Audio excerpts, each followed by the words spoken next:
नमस्कार, मैं रविश कुमार। क्या डोनाल्ड ट्रंप और नेतन्याहू दोनों मिलकर पूरे ईरान को मिट्टी में मिलाने वाले हैं? जैसे अभी के टाइम पर ईरान की हालत है, वैसे तो लग रहा है ईरान पूरी तरह से खत्म होने वाला है। लेकिन क्या ईरान इतना सब होते हुए चुप रहेगा? और ईरान ने पाकिस्तान को लेकर ऐसा बड़ा बयान दिया है जिसे सुनकर खुद पाकिस्तान के होश उड़े हैं। और ये भी बताएंगे कि भारत किस तरफ जाएगा, क्योंकि इजराइल भारत का पुराना यार है और ईरान से भी भारत काफी ज्यादा एक्सपोर्ट और इंपोर्ट करता है। साथ ही जानते हैं देश और दुनिया की तमाम बड़ी खबरों को सिर्फ 5 मिनट में।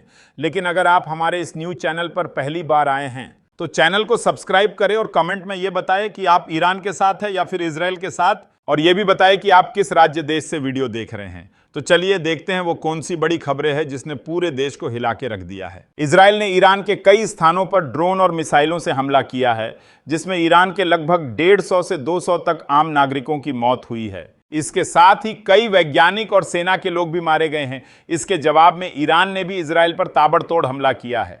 देखा जाए तो ईरान के पास इतनी ताकत नहीं है कि वह इजराइल को हरा सके, लेकिन ईरान के पास पैसा बहुत है और ईरान को यह डर भी है कि अमेरिका खुलकर इजराइल का समर्थन कर रहा है। इजराइल के प्रधानमंत्री बेंजामिन नेतन्याहू ने कहा है कि वे ईरान के सर्वोच्च नेता अयातुल्लाह को मार देंगे और उन्होंने कहा है कि अयातुल्लाह की मौत के बाद ही यह सब समाप्त होगा। फिलहाल ईरान के नेता अयातुल्लाह कहीं जाकर छिप गए हैं।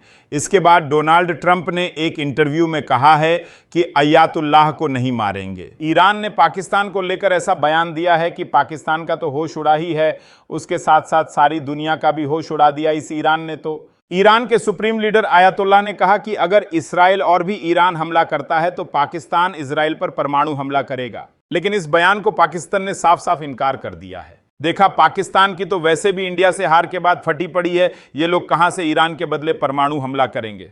खुद के घर में इंडिया ने आग लगाई थी, तब तो इन्होंने परमाणु हमला नहीं किया, और देखो ईरान बोल रहा है कि पाकिस्तान इसराइल पर परमाणु हमला करेगा।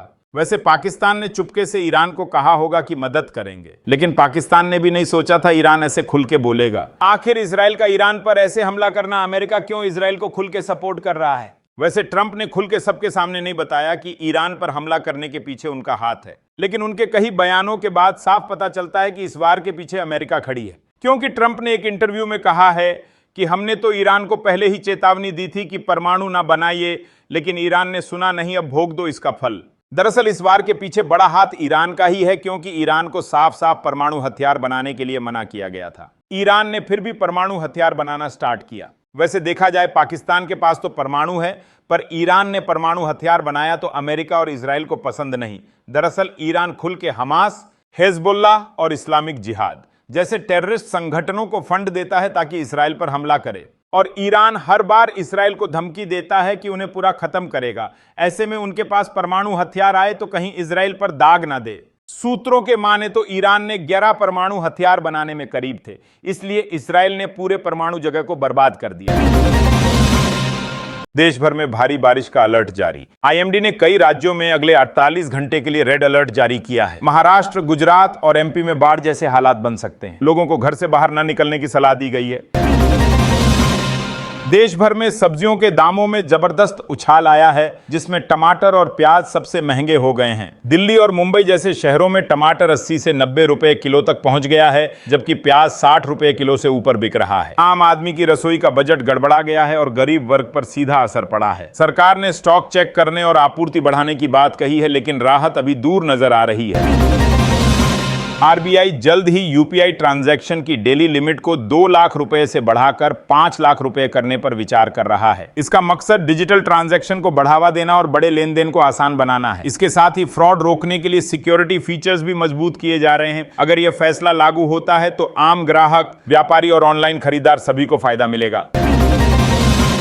सरकार ने फैसला किया है कि 2026 से भारत में बिकने वाले सभी स्मार्टफोन्स में मेड इन इंडिया चिप लगाना अनिवार्य होगा। इसका उद्देश्य घरेलू इलेक्ट्रॉनिक मैन्युफैक्चरिंग को बढ़ावा देना और चीनी तकनीक पर निर्भरता को कम करना है। इससे मोबाइल कंपनियों को नई योजनाएं बनानी होंगी और शुरुआती दौर में मोबाइल की कीमतों में थोड़ी बढ़ोतरी हो सकती है, लेकिन दीर्घकाल में इससे देश को तकनीकी आत्मनिर्भरता मिलेगी।